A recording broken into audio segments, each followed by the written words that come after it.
All right, so this is my second consecutive day coming here because people are gathering by where I live to make sure that the proper authorities know about our story, because we just don't see us anywhere. No one is talking about this subdivision, and we just don't want to be forgotten in the sense that we're afraid that we're not going to be taken care of. There's a bunch of patrols here now.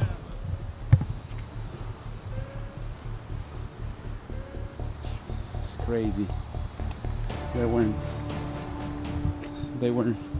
There were only a few a minute ago when I arrived for the first time, but now we have a few more. Definitely significant number. Let's come this way and see what's all about. A bunch of patrols. People gathering peacefully, looking for solutions. That's all we are asking for. What's next?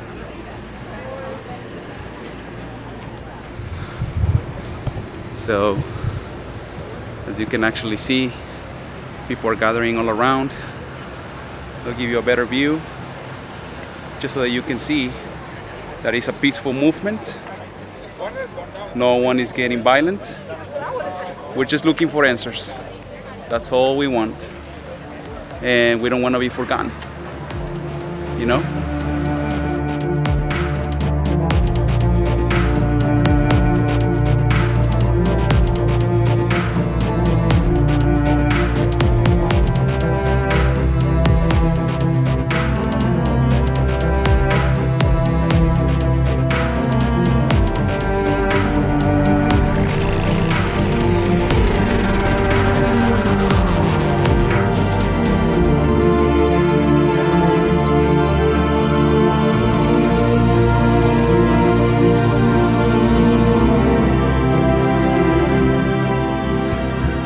So here's the actual story.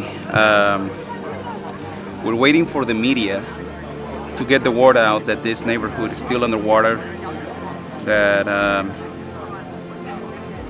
we were flooded on purpose.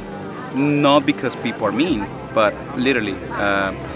The reservoirs were very close to our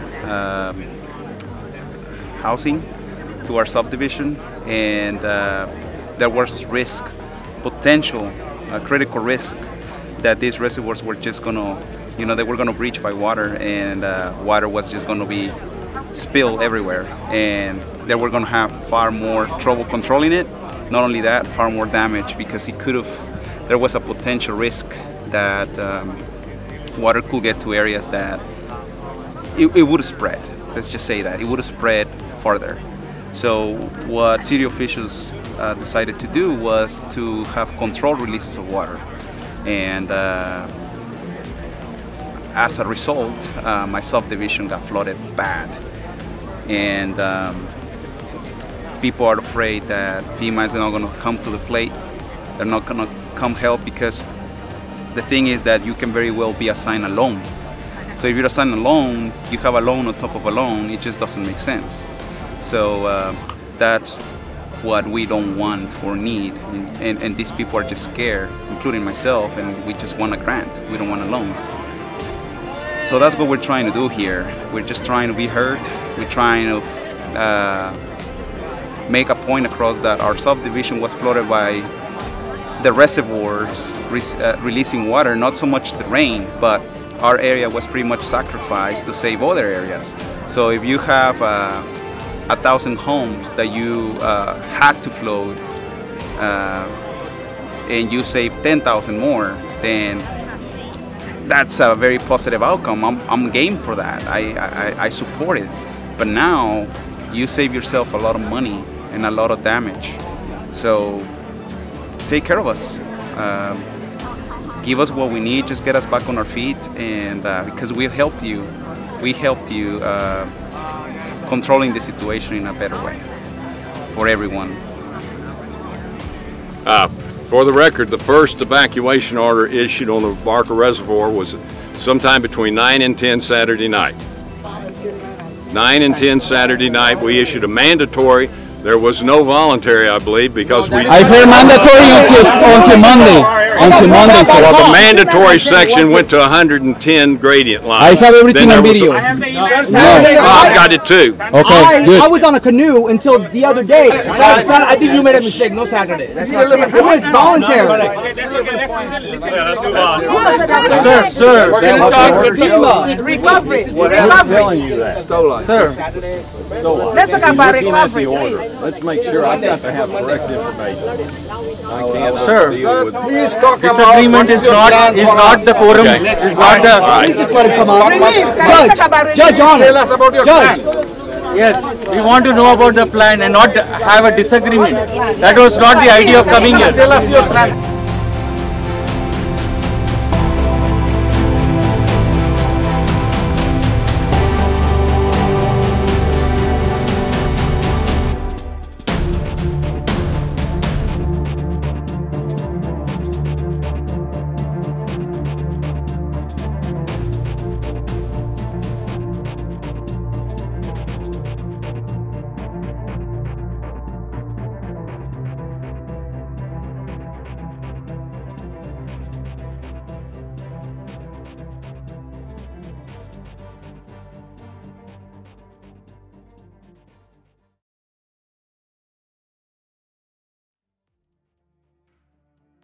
But for the moment, let's go to the phone now with the Fort Bend County Office of Emergency Management, is it? Yes. Okay, so... Alan Spears. Oh, Alan is there. Yes, Alan Spears with us on the line there. And Fort Bend County has upgraded voluntary evacuation to a mandatory evacuation along the Barker Reservoir. Alan, tell us the situation there right now with this upgrade in the evacuation. Well, what happened is we initially ordered a voluntary evacuation, and a lot of people did heed that warning and did leave. But it's getting to the point now that, you know, people saw that the sun is shining and all that, and they're thinking that they can get back in their homes, and we still have a lot of flooded homes back there. So in order to prevent people from, you know, going back to their homes, we just had to go ahead and make that mandatory because it's just not safe to go back there yet. So this is just a reminder that it's not over, and also we're looking at all of the subdivisions that you're saying should evacuate. You also don't want people to leave in the middle of the night unless it's life-threatening, correct? Exactly. And how many people do you think are still in these subdivisions? Honestly, I don't know. I know that DPS, the Sheriff's Office, and the Texas Task Force 1 people have been up there and advising people that they need to leave, but so I honestly can't say. Alan, are there some of these communities that are far worse than others?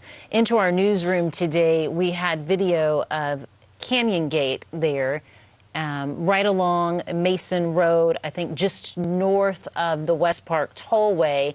The video we saw was basically a boat passing by the entrance of that neighborhood there and the apartments just to the north of it. Do other communities look very much like that one? And which ones are seeing the most flooding and high water at this point? Well, and we do know that the Canyon Gate area right there on the Barker Reservoir would be the first to be inundated in a catastrophic event such as we've had. But that whole area, the Canyon Gate area, and those that were listed in the mandatory evacuation, they're all certainly threatened. And do they all already have water? Floodwaters there? Not. They all don't have water in their homes yet, but that is still a possibility. Alan, where should people go who evacuate from these subdivisions? Is there a shelter nearby? We do have shelters nearby. I've got a large list, and what we would do is, if people want to get out, you know, we can. All they've got to do is call, and we will get them out, and we will have buses staged up there, and we will go to the closest available shelters that are open up there. You said call. Call who? Call our office, 281-342-6185. And if they need to get out of their subdivision, we'll make arrangements to get them out, either by boat or by high-wheel vehicle, and we'll take them out to an area, put them on a bus, and go ahead and get them to a shelter. All right, Alan, while we have you on the phone, let's talk about other areas of concern in Fort Bend County. I know we've been watching the situation along the Brazos River down in Sienna Plantation. What's going on there? That area is still under mandatory evacuation, and I think some people were thinking, oh, things are improving because they're not seeing the street flooding, but the river is still of concern, correct? That is correct. The initial street flooding that they saw down in Sienna was from the large amount of rain that we got, and you know that did collect inside the levee, but the levee district was able to pump that out exactly the way it's designed, and that's why they saw the lowering of the water in the street. But the Brazos River is still on the outside of that levee, and it still hasn't crested yet. So, yeah, we've still got river issues down there. And so, you know, at the level that we're predicting, we just can't say what is going to happen down there. We're not concerned about the levee structure itself. All the levees are doing what they're supposed to do, and they're all, working well. But just like all the levees that we've told, the Brazos River hasn't crested yet. It's getting to a level that nobody has seen. So, we can't let people back in there yet because we just don't know what's going to happen. It's Alan, a safety issue. I'm sorry, Mia. The Brazos is expected to crest when? Do you know? Oh gosh, I was just pulling that up. I believe it's today. It's right. It's later today. Like perhaps Thursday. around 6 p.m. Well, today is Thursday, Yeah. so perhaps around 6 p.m. if my memory serves me right. But we'll double check that information and confirm there. We're keeping a very close eye on the Gulf as the remnants of Tropical Storm Harvey could redevelop and head towards Texas. We could see some serious flooding in our area. Now, it is still too early to know for sure, so let's start with David Paul. David, what should folks know tonight to get ready, just in case? I think the biggest threat is going to be the flooding rains, and the problem is this may be a very slow mover. Okay, well, the recap is all points were addressed, at least my points. The information that I needed in a negative or positive way was actually addressed. And we just gotta stay together, hope for the best, and keep the communication. Communication is gonna be critical, it's gonna be vital. To be quite honest with you, there were moments where I was a little worried and a little afraid that they were gonna just walk away on us, because some of our guys, I know you're sad, I know you're angry, but we're all in the same boat. You're not alone here, and you're losing composure. It's not gonna help anybody. These guys are just gonna walk away because they fear for their lives. That's why you have cops here. That's why a lot of trucks started to arrive to the scene, because they know that these things get out of hand fairly quickly. So if we say that we're gonna come together peacefully and that we're going to do something, we need to stick to it. We know that we're gonna talk about emotional things for us. Some of the answers we're not gonna agree with, some of the answers we're not gonna like, but at the end of the day, there's nothing that is gonna be solved by screaming, shouting, calling people names, and it's just unnecessary. So we need to be smart, we need to group, and we need to stick together, most of anything. And keep your feelings, man, keep your feelings to you, and just take the information in. If you don't let people speak, you're not prepared. You need to get the information, you need to get the story, and then you have an argument. But if you don't let people talk, then they don't say their stuff. Even if they're lying, you're not allowing them to say the lie for people to record it, people that have cameras to record that lie, and have a valid point in court if this goes to court. We don't know where this is going to go. We don't know how far we're going to take it. I might be just, you know, talking out of my butt right now, but I'm prepared to take this as far as I need to take it, but I need the facts. I mean, if people are lying here, I need to record that to use it against them. So next time, be smarter. You know, let them lie. Don't interrupt them. Let them lie, record it, get it on camera, and then that's evidence. You know? Graba eso, güey, para que... First off, tell me your name and spell it for me. All right, we're going to try and answer your questions this morning. I know you're concerned. You've suffered a disaster. You've spent a lot of time thinking about it and worrying about it, and you need some guidance. Now, I don't have all the answers, so I brought some people with me. And if you stay calm, we'll get the information that we've got out to you and help you through this, and we're going to be with you until we get this recovery done. Flood recoveries are a long time process, and the speed will vary based on a lot of things. Who has insurance, who doesn't? Who has resources out of pocket if they don't have insurance? Who is totally dependent on federal aid? But there's a process that sorts this out.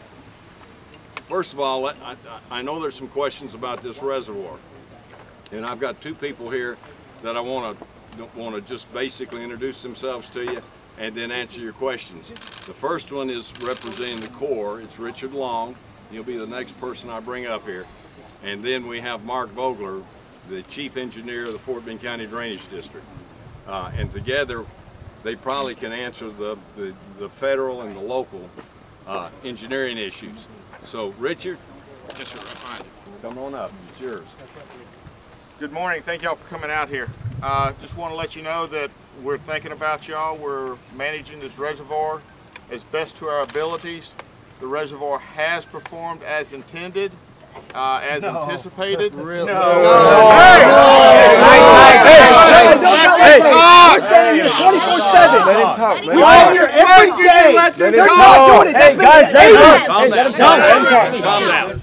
been Calm down. Let him talk. Please. Let him talk. Let him talk. Let me say one thing. All right? As a matter of record, I know this is a technicality. I never read all the papers at a closing either. Right. But on the plats of these subdivisions, save and except for Kelly Woods Section 1, every plat that was approved for development certifies that the property is above the 100-year flood elevation, which it is.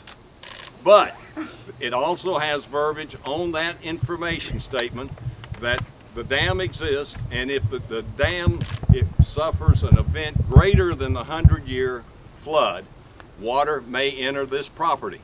That's on every plat we approved. That should be on your title papers when you closed. It should have been disclosed to you when you bought the house. Now, I don't know how it happened. Sir, it's not there. People, but no, it's not there. 3 years ago, y'all were told not to update it. 3 years ago, y'all were told to update that. All of this back here. Y'all ignored it. Y'all went to a federal judge to override it. That is proof. Sir, I don't know what you're talking about. Okay. Calm down, please. Let us listen to them. Okay? All right. So when he says that it's a matter of public record that the property was subject to flood, it is, except for Kelly Woods Section 1.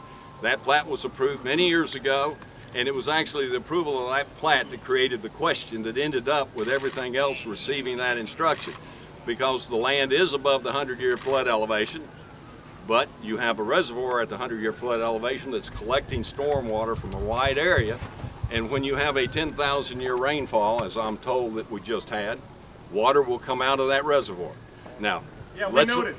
I know you did. I know you're mad. I'll let you say whatever you need to say, but I know you're angry. But let's talk about what we've got right now. We can't go back and start the disaster over again. Right. I think let's talk about what exists and what we can do to help you solve your problem. Many were trapped in there. Just don't shout. Just talk to us, okay? Yes, right. Richard, okay.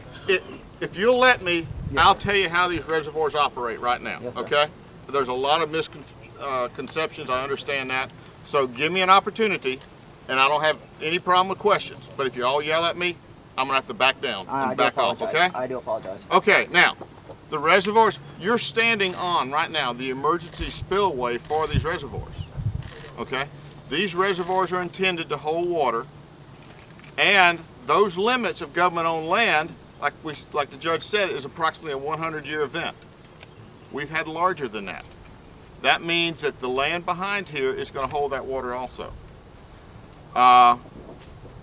In this event, as the water backed up, we began releasing after the storm because the water was rising so fast in the reservoirs.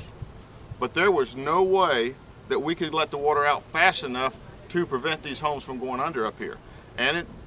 But with that being said, this area is designed to hold that water if necessary. It's unfortunate for y'all, but that's how it's designed. Let me go up just a little bit further. Just a little bit further. Hey, everybody, please. I understand. Okay. Trust me, I understand. Okay. Let's get the story. The reservoirs, we are discharging from the reservoirs almost at full tilt right now. And we can't go to full tilt because we're concerned about the integrity if we go that fast. Everything's looking good down there. We're looking at discharges for about another 8 to 10, 11 days, and that will bring the last house up here out from underwater, barring no further rainfall. Okay? Are we talking about all the way down, or all the way down? So when the houses start opening up, can we start getting in? Yeah, at least. That, okay, let's address that in a minute, because here's our dividing line between what we do and what the county does and other people do. Our responsibility is to manage the reservoirs, and then we communicate what we're doing to the county. It's the county's responsibility. We do not have the authority to let you in, not let you in, order evacuations, order curfews, or anything like that. We just operate the reservoirs. So in a nutshell, our neighborhood is a backup reservoir? Your neighborhood is part of the storage area for the reservoir. That's good. Thank you. We need that in place. It has always been that. One by one. Hang on. One by one. Hang on. It has been that way since the reservoirs were built back in the 40s. Hold on, please. Hold on. Okay. Everybody, please. Hang on. Let him speak. On numerous occasions, we've had some public meetings upstream of the reservoirs to relay this information. They were attended by about 200 people. Also on numerous occasions, I myself have been to community associations upstream of the government property to inform the public of what it was. Now at the time you bought the home, as the judge said, it should have been on your plat other than that one section of Kellywood. But I've seen it on there, and if you go onto the, I have seen it on some of the county maps that it says it's in the reservoir. So, okay, hang on. Okay, now, do we want to go on and ask questions later, or go ahead with some additional stuff? Questions now. Let's be patient. Raise your hand if you have a question. Just a second. Yeah, just give us the information. Let's get the information first. The bottom line is that they're moving water out as quickly as they can safely move water out of the reservoir, so they can't move anymore. It's a matter of time as the water resides. We're following this very closely. They're preparing a new order, moving the mandatory evacuation order following. It takes us about 3 hours to get an order ready, and I will sign it when I get back to the office.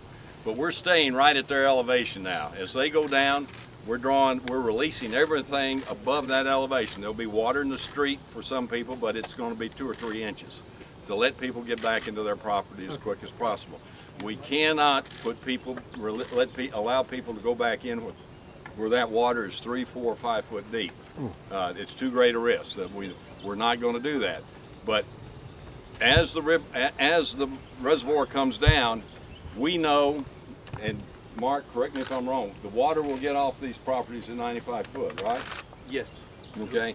When we're down to 97 foot, somewhere in there, maybe even 97.5, we'll cancel the evacuation order. You may have to wade in to get to your house, but then it's going to be open enough that you can walk away from the street through the yards to get to your house. I know you want to get to your house and try and save what you can and see what's going on. How soon is that going to be? We'll get you in there as soon as the water drains. Richard may be able to make a rough. Okay, an estimation is 6 to 10 days. Okay, from today. From today.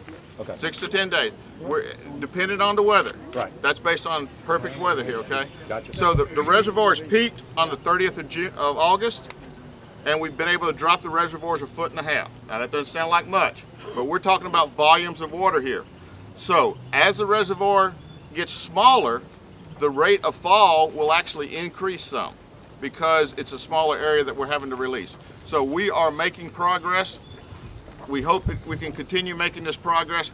In fact, we will continue those large releases downstream even if a rain event comes, because right now we have manuals set up to help us manage these projects. Our manuals say we will continue to release even if another rain event comes in order to balance the operations of the reservoirs appropriately and ensure that the dams stay intact and do not have any kind of major issues. And we know it's putting people, making people hurt upstream, and we know it's making people hurt downstream, but we have to ensure the integrity of the dam and operate the reservoirs for the entire population. Okay? You have a question back there. That lady's had her hand up. Yes, ma'am. Besides using the reservoir, is there any other way to pump the water out somewhere else to help speed up the process? At this time, there is not. We had our commanding general out of headquarters in yesterday, and we've been charged with finding every way we can to modify the operations of these reservoirs without concern for cost, so that we can look at ways to improve our operations in the future. We've got this event now. It can only go out of our floodgates over on Highway 6, and we're chugging it out there right now at a great rate. Okay, this lady back here in the back's had her hand up for quite some time. First off, I appreciate you guys coming out here and Thank you, taking the ma'am. time to talk to us. That is very, very nice on your part. Secondly, what I really want to understand is, what is it that you're going to do specifically to assist this group of people who have been displaced? None of us here have access to housing. We're staying with friends and/or in shelters. So what specific relief can you give to all of these people out here? Long term. Well, that's a FEMA, yeah. Short term and long term. Recovery phase. How do you start that? Yes. You want to start talking recovery? No, I got an engineering question. Yes, sir. Just for those of us that they wouldn't let bring our animals, and we have animals on the second floor back there, the water's calm. Is there any point in time when they're going to let us, or let somebody get a boat and get our animals that are dying in the heat back there? We tried to give them food and water, but that's not going to last forever. They're on the other side. Excuse me. Regarding your question, sir, that is a very good question. Army Corps is now saying that this was part of a reservoir area. Can you please expand on that? Okay. When these projects were designed in the 40s, okay, we acquired a certain amount of real estate that we felt was necessary for the project. Okay. Okay. On a routine basis. Okay. Okay. At the time, we never dreamed, and we can't guess what our forefathers were thinking at the time. Never dreamed that we'd have an event like this, or even that this event would develop the way it did. Okay. So, we acquired 12,000 acres here to hold water. Okay. 13,000 acres in attics to hold water. Okay. In the 70-year history, we have never had water leave government property. Okay. So this is the first. We held a 100-year event. We managed the tax day flood fine and dandy, but this was almost 40 inches of rain on this watershed. So question to you, with more constructions going on west of it, and all that water is directed to that Barker Dam, what happens next? Okay, there are regulations. Mark? Yes. You want to talk about regulations to manage flows in? This is Mark Vogler. He is the chief engineer of the Fort Bend County Drainage District. Fort Bend County's requirements require that all developments within this watershed. Louder. Okay. Fort Bend County's requirements require that all subdivisions within this watershed, the Willow Fork of Buffalo Bayou watershed, provide detention so they don't increase the runoff off their property from pre-development to post-development. With that being said, the standard design is a 100-year rain event, which is the Corps said, as Richard said, is within the Corps property. A 100-year rain event in Fort Bend County is 12.5 inches in 24 hours. This 30 to 40-inch rain event has been predicted to be somewhere in the magnitude between a 10,000 and 20,000 year event. We don't have a design standard for that much. It doesn't seem reasonable to put something like that into place. And so our design standards were exceeded. The Corps' design 100-year standards were exceeded in this event. We couldn't control that. So let me go back to this map. Did Let we me go go back to this by map. Guys, please. So this That's map an out here, important question. issued by Army Corps, said, you know, this is the reservoir area. You know, downstream of that area is going to be protected by your manual operations. So water was not going to be released faster than what, you know, would be a higher risk on the downstream of Houston area. Therefore, a compromise was going to be made to increase the water level. That was going to cause back pressure, where the storm drainage, which then started acting as releasing more water into the community as the level starts going. This area, this particular area of all the area identified by the Army Corps map over here, is the most impacted. So is this the most low-lying or the most riskiest area in this neighborhood? How do you explain this? How do you explain? One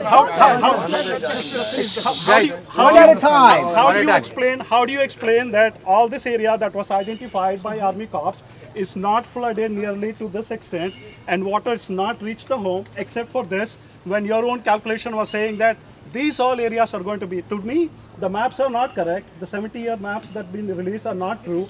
All the residents here have to some extent have been cheated. You know, because just say it. We've been cheated. Don't come up with something. No, because I just moved 4 months into this house. Nobody told me we are part of a no one told us. 6 months. Nobody told me we are part of a Hold on, guys.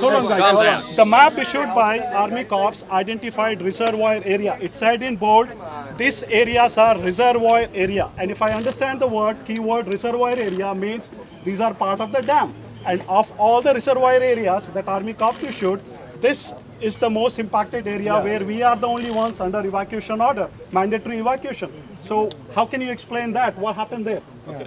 First off, that whole multicolored area behind the government property line, from here all the way up to I-10, has water standing on it also. Not in the house. Not in the house. Not in the subdivision. Not in the house. Not in the subdivision. Hang on. It all depends on the elevation that the developer puts some of those subdivisions at. But I flew yesterday and I saw houses up in Harris County and on up toward Interstate 10 that had water in I'm them. not even talking about Harris County. I'm just talking about we're talking in Fort Bend. We're not trying to digress from here. The fact that I can go to my friend's house, water is in their streets. So water is not in their house. The water will stay, you know, for 10 more days. This property is a house. Give him a second. We understand that you know, there are maybe some design issues and all which have not been addressed. But is it the right time to discuss and talk about that rather than going? Hey, the 11 a.m. recovery phase. Let's understand. We are in recovery phase. No, let's understand what is the We'd steps. like to start talking about recovery. There's plenty of time to analyze how it got here. And I The understand all problem is it's here, and we have to deal with it. Please, what is the next step? Let's go step by step. We are answering questions related to engineering, right? We're not talking about recovery. That's why our folks here are wanting to know and understand, are we going to be prone to this? Are we going to be prone to this again? If nothing changes and you have another 10 to 20,000 year rain event, the water will get back here. It's a matter of physics. We know that. Now, I can't predict the weather. Right. We've never had a rain event like this in recorded history in Texas. It's the largest rain event we've ever had. But I can't say that if we had the same event over again with the same set of dynamics, you'd have water back here. And y'all announced the 11 a.m. Wait a minute, please. Release the water. Did y'all know we were going to have 5 We don't have the county doesn't have the authority to close private property. Guys, you're not. He's asking a question, an important question. Hang on. One He's question. asking one. This young man back here is asking a good question. Okay, when you announced that you were going to open Barker at 11 a.m. Okay, first of all, did that happen earlier, sooner? And then number two is, did you guys know we would have 5 foot of water in our homes? Okay, what point did you guys know? Wait, time out. Okay, time out now. Let me get those questions, okay? Hey, I'm not gonna yell over y'all. I can't do that. Right. Okay. Sorry. First question. Us opening the gates is good for you. That's putting water downstream. Wait, listen to me. Listen to me. No. Listen to me. It's good for us. I agree with him. We have opened the gates, and we are actually flooding homes downstream now due to our releases. Okay? So opening the gates are good for you. Did we know you would have 5 foot of water in your home? We knew that if we got this event, there would be homes with water in them. Yes. Why were we not So told? you had to go ahead. Yeah, why are we not told sooner? By the time we got told, we already Listen, guys, listen. Understood. Okay. The information flow goes from us to the local 2 days, authorities. 3 days earlier.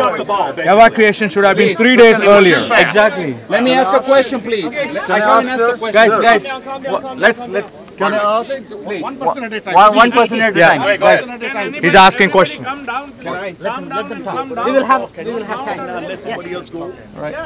Pardon me. We issued a mandatory evacuation order for a lot more land than that which flooded as soon as we knew that the reservoir was going to go over 95 feet. That's what we were looking at. It's the calculation. We have to deal with the Weather Service, the predictions, the reservoir operators.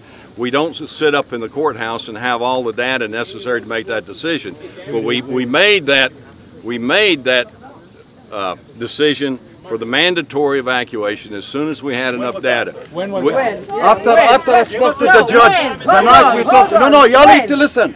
That night we spoke to the judge, okay, and we told him you breaking our civil rights. We spoke to the judge right here, 6:30 p.m. There was a sergeant here. You didn't talk to me. No, I'm the county judge. Who are you? I am the county judge. County Hubbard. Who's County Hubbard? I'm he. Okay. You didn't talk to me. I didn't talk. So please don't tell these people you did something you didn't do. We spoke to him and bring the guy who spoke to you and told you it's a mandatory. This is a mandatory evacuation, and you're breaking our civil rights. Next morning he made it happen. Guys, be logical. Be logical. Listen up! Before our houses were flooded, this entrance was flooded already. So we could not get out even if we wanted. We're not going to stop caring. We want to help you. And if you let us go to recovery, let's talk about what you can do from here on. 1 month, 6 months. Listen up, What guys. We are not getting the answers we require. We are not getting the answers we need. Can you allow them to answer our questions one by one? If you are going to do something, let them answer it. Guys, do we have answered all the engineering questions? No, not his. Not his. I want his answer. Sir. We're not going to be able to answer all the engineering questions. Many of these people can't even understand the engineering data. I do understand. If you want to get the engineering questions answered, you call our office and we will set up a meeting for engineers who live in this area to meet with the Corps, go over. They'll be happy to explain what they show you what they were dealing with, and let you come back and explain to your neighbors. But right now, most of these people are out of the conversation. They're standing over there because the questions don't relate to their problem. Louder, can talk about the recovery phase. What is your plan? Guys, what can you do to help us with FEMA to restore our neighborhood? Thank you. Thank you. So Please listen. Okay. I've got a question This is I going to can be answer. important. Come on. Guys, please. All right. Patience. Listen up or this is over. All right. Right. I have two people here with me that are going to answer your questions about recovery. The first is Fred Warrenberg, who is the division manager for this disaster for FEMA. He is a FEMA employee, a FEMA manager who's assigned this disaster. He's going to step up in just a second and talk. You heard from Caroline Egan. She is recovery manager for my Office of Emergency Management. She's going to tell you how we're locally going to support what FEMA does once Fred gets the information out to you. So let's let him step up here. I'm going to repeat the question that I asked Judge Hebert, which is what can the judge do to help us with the FEMA recovery for our entire community? Right. We are getting to recovery questions, so guys, keep it to that. Let's keep our cool and Listen. Who authorized the bayou modification? We're not talking about that We're right not now. talking about the engineering right now. We are. No, we cannot. They're going to leave. We understand all, but we're not going to solve the engineering problem today. Let's talk FEMA, guys. Let's talk FEMA. Right. Let's talk about recovery. So guys, please. Here's the FEMA Quorum guy. is important. Everybody stop talking. Okay. For the record, the first evacuation order issued on the Barker Reservoir was sometime between 9 and 10 Saturday night. 9 and 10 Saturday night, we issued a mandatory. There was no voluntary, I believe, because we... I've heard mandatory until Monday. until Monday, sir. Well, the mandatory section went to 110 gradient line. I have everything Then on there was video. I've got it too. Okay, good. I was on a canoe until the other day, and they pulled me out forcefully. All right, guys. For the record, mandatory evacuation was until Monday. Yeah. Which was already. Sir, I think you made a mistake. No Saturday. That's not It was voluntary. Sir. We're going to talk with recovery. telling you that. Sir. Let's talk about recovery, please. Let's make sure I've got to have correct information. Sir, Please talk this about agreement is not the quorum. Okay. Is not the. Please just let him come up. Judge, Judge Honor. Tell us about your Judge. plan. Yes, we want to know about the plan and not have a disagreement. That was not the idea of coming here. Tell us your plan. At this point, they're getting together their facts. They think that they assigned a mandatory evacuation sooner than they really did. Okay. All right. Right. Well, we're going to have a legal pull the order and look at the time. We're fairly confident with what we gave you, but we're going to reconfirm.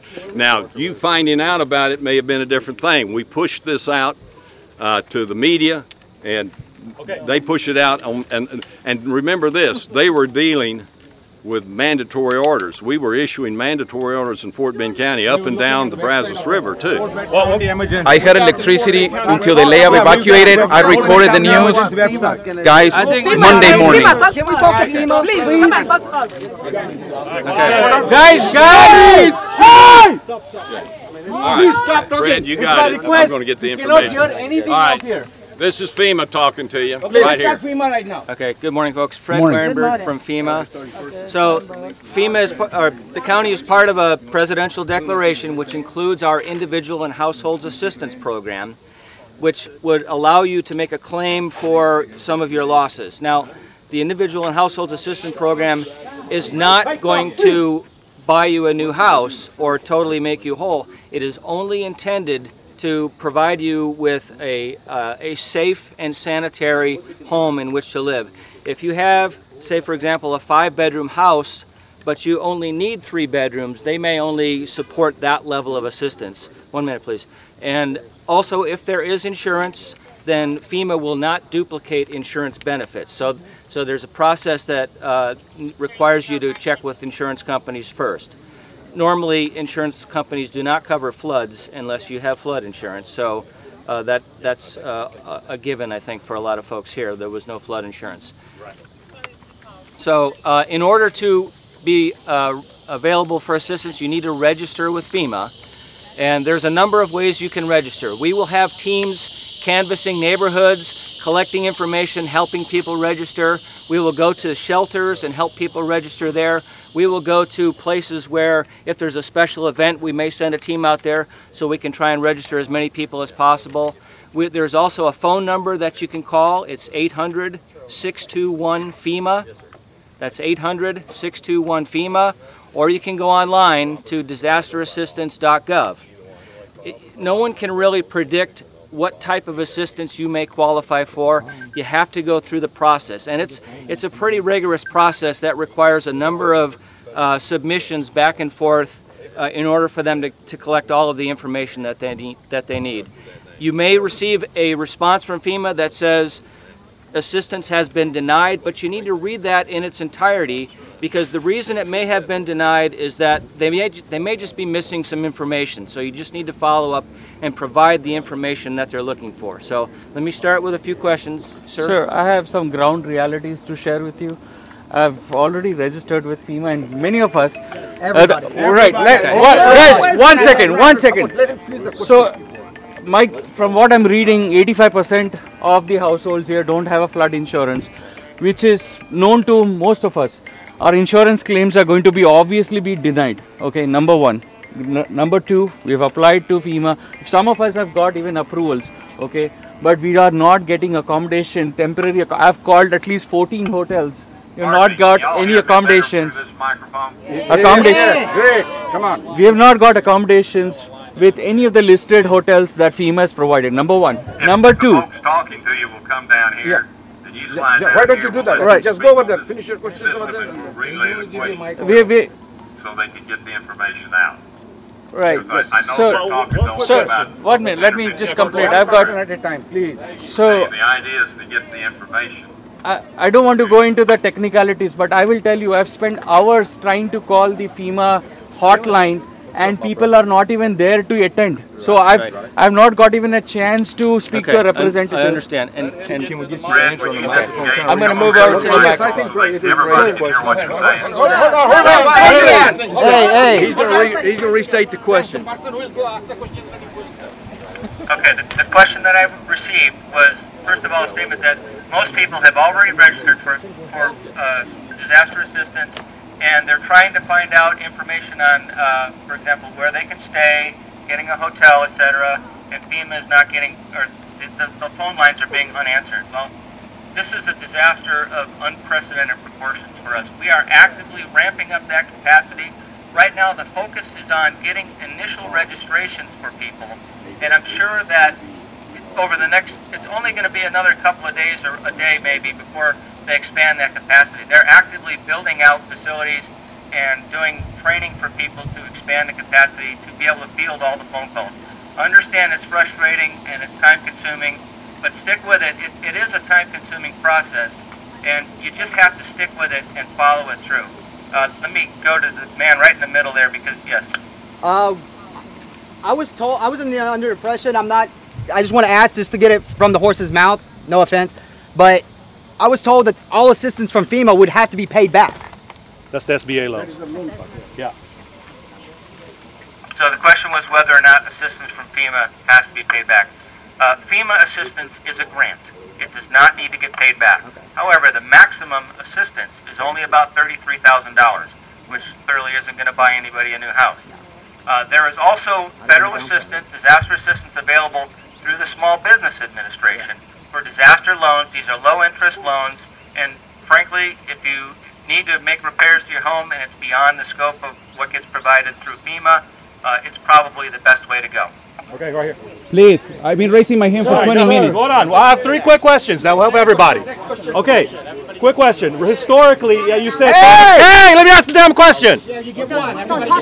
Well, they're all concerning to us. Well, I'm getting thrown out of a hotel that FEMA approved. Well, so my family has no place to live, so I want to know, since I've got a okay, FEMA go ahead. number, and my family's there, and when they call FEMA, they say everything's pending, so they're going to throw us out of our hotel on the street less than 24 hours, and I have a FEMA number. What do I tell them? Yeah. Or where does my family stay? Because I'm getting thrown out today with my FEMA number, because FEMA won't guarantee and tell them they're going to pay. They're too busy. They're pending. Where do I stay tonight? You answer me that. Okay. Good question. I'm sorry, I don't know the answer to that question. But, so a FEMA number does you nothing. Well, that was not the question. The question was, where do you stay tonight? Because I'm getting thrown out of FEMA housing with a FEMA number and a FEMA hotel. I want to make sure the Understood. question is understood. Yes, yes, sir. Now, all I can tell you at this point is to keep trying. If you can get a hold of somebody and impress upon them your situation, 3 hours on the phone. They are working with local hotels to establish we call the Transitional Housing Assistance Program, Transitional Shelter Assistance (TSA), to identify rooms and hotels that we can put people into. I mean, it's an ongoing process. They're throwing me out because of FEMA. I'm in one. They're throwing me out with a FEMA number. Who's throwing you out? The hotel manager came to my room and said, we've contacted FEMA. They say they're busy. Everything is pending. You have to leave. It's a FEMA room. We can't let you stay in it. But FEMA can't authorize Harvey to stay in it. You tell me where you want my family to sleep tonight on my FEMA number. Yeah. I mean, I'm lucky because I got a hotel. And I only let 10 people stay in my room, but they're throwing me out with a FEMA number. There's only one FEMA hotel in the whole area. Right. Yeah. It's for miles and hotels. All right. I will talk to the folks that are working the housing issue, and I will communicate that information to Caroline with the county and ask if that could be something we can put up on the website. Okay. I'll find answers to these questions and get that information to the county, who will put it up on the website so everybody can find it. The man in the red shirt. Okay. It is obvious that most of us, probably 85 to 90% of us, don't have flood insurance. So obviously, somewhere along the lines, we weren't communicating that was an extension of the dam. That are facts. I mean, if we would have known, 90% of us would have been sitting here. So there you go. Now, this being a special case, can FEMA do something better than 33 grand for us? They're not even going to do that. Since we saved so many houses? This is not a normal. Yes, this is man-made to Okay, some listen. extent. Quiet, please. Let him speak. The question was whether or not FEMA could extend beyond the $33,000. And I'm sorry, but the answer to that is no. But there are other avenues. Again, the Small Business Administration. So we get a loan on top of a loan. Am I supposed to just give away my 401k and avoid my children to attend college? Everything that I save for, do I supposed to just give it up and get a loan on top of a loan? Come on, guys, this is a special case. We save many more homes. FEMA buy us out. Yeah, they have to buy us out. Give me 1 second. You guys sacrifice 1,000 homes to save maybe 15,000. Damages would have been greater. That's a question here. Question here. Yeah, so you know, it's really beyond the scope of what we can do. You know, FEMA supports the state and the county through the state, and you know, this is the maximum that we can do by law. We're just implementing the procedures that are in the law right now. We cannot change the law. Yes, you can. We have people here that can. I will get the hotel information and pass that to Caroline. Let me get this gentleman over here. He's been patient. We have a representative trying to ask a question, please. Judge, one question. They're going to come back. Everybody say that it's a no precedent event. I'm living over here for 17 years. I remember Katrina. Didn't we learn on FEMA that something like this can happen and start preventing this scenario that we are borderline? And if something happens like Katrina, this neighborhood is going to be flooded. No, not really. Well, I want to ask you for how houses are going to be safe when we come back. Because they're going to be sitting there for 15, 20 days of water. First of all, people have been hearing that this is an unprecedented event, and shouldn't we have done more to prepare for it? And of course, you can always look back after the fact and say what you should have done better. But in this case, what I can talk to is the federal government's response in support of the state, and we did, in fact, learn quite a bit from Katrina. And I'm sure that that you've been hearing that the information about the FEMA response has been positive, and we are doing everything that we can for everybody that's been affected by this. Right here, I got it. Okay. He never asked this question. He never asked this question. To say at this point, without having completed that assessment, and I don't know how deep the water is in there, so I would say though that in many cases, in flooding events, the homes are repairable. Let's just say worst. What happens if they're not fixable? Wait. Give me 1 minute. Go ahead. My one question will help you all. Yes. Go ahead. Can I use your mic to ask one question One to help moment. everyone? I'll repeat your question over the mic. What's your question? Someone over on this side is asking whether or not FEMA will buy out the home. Ask the question. And there again, that is a program that has been conducted in some areas in the past. Whether or not that would be applicable to this area is impossible to say at this point. I would like to address that. Sir, ask me. have already asked the question. Repeat the question for everybody. All right, let me speak to that. Yes. Read the question. There is a buyout program through FEMA, but it's for land located within the 100-year floodplain, and that is the technical glitch that you have. You are above the 100-year floodplain, but you are within.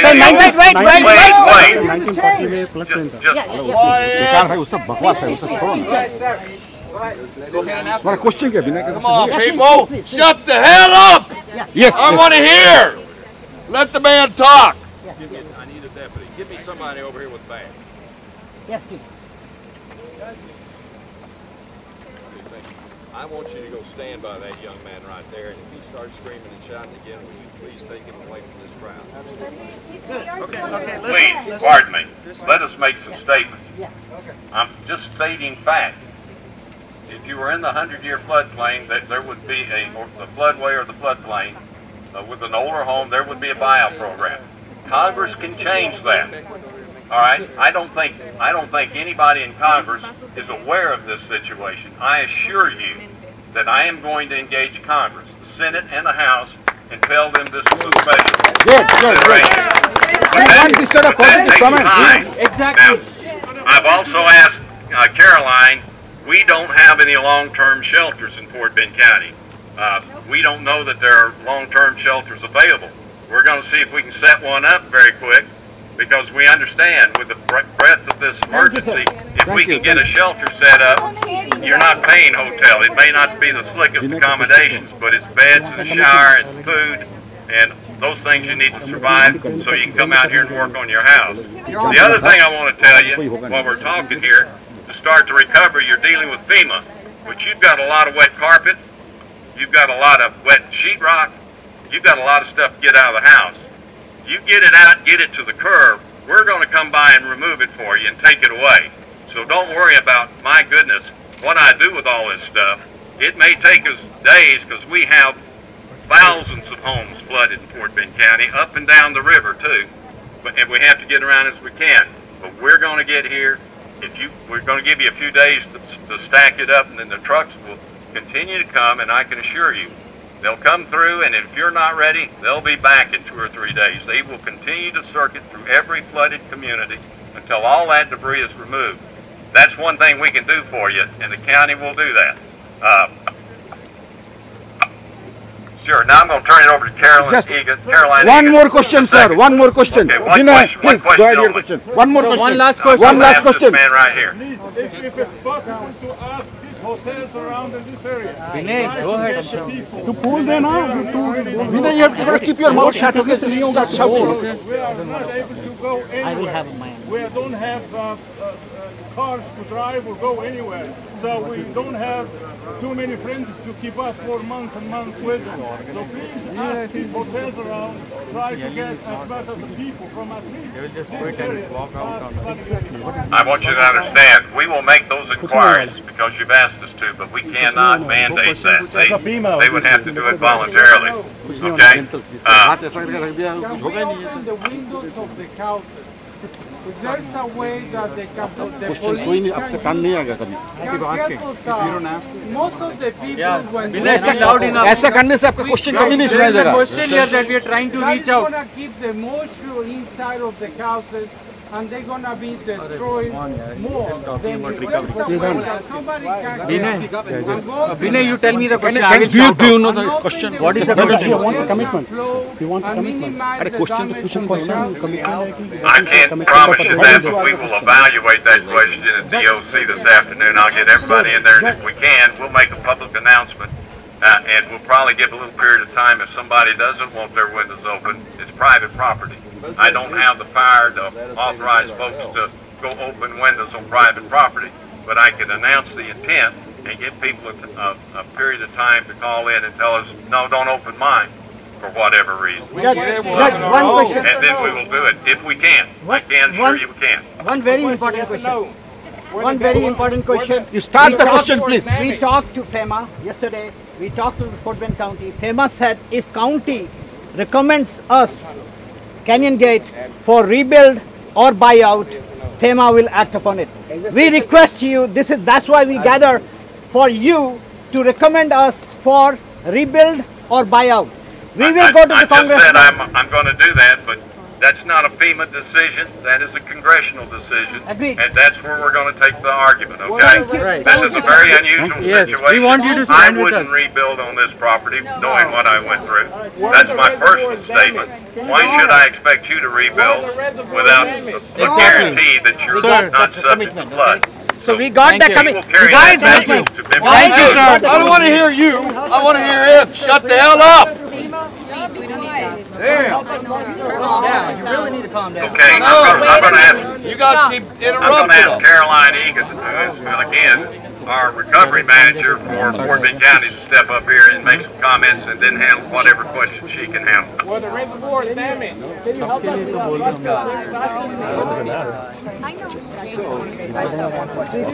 Okay, there was a question, were the reservoirs damaged? They were not. We have 24/7 inspection of them going on right now. And everything is intact, and there should be no issues with the dams or the water control structures.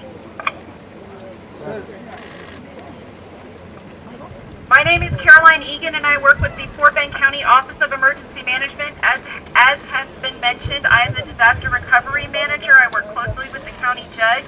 I just wanted to give you guys some information about some next steps. I have been actively taking notes while y'all are talking. We'll be working with FEMA about figuring out the hotel situation if possible. The judge has also tasked us with finding a long-term shelter facility. I realize shelters is not a glamorous way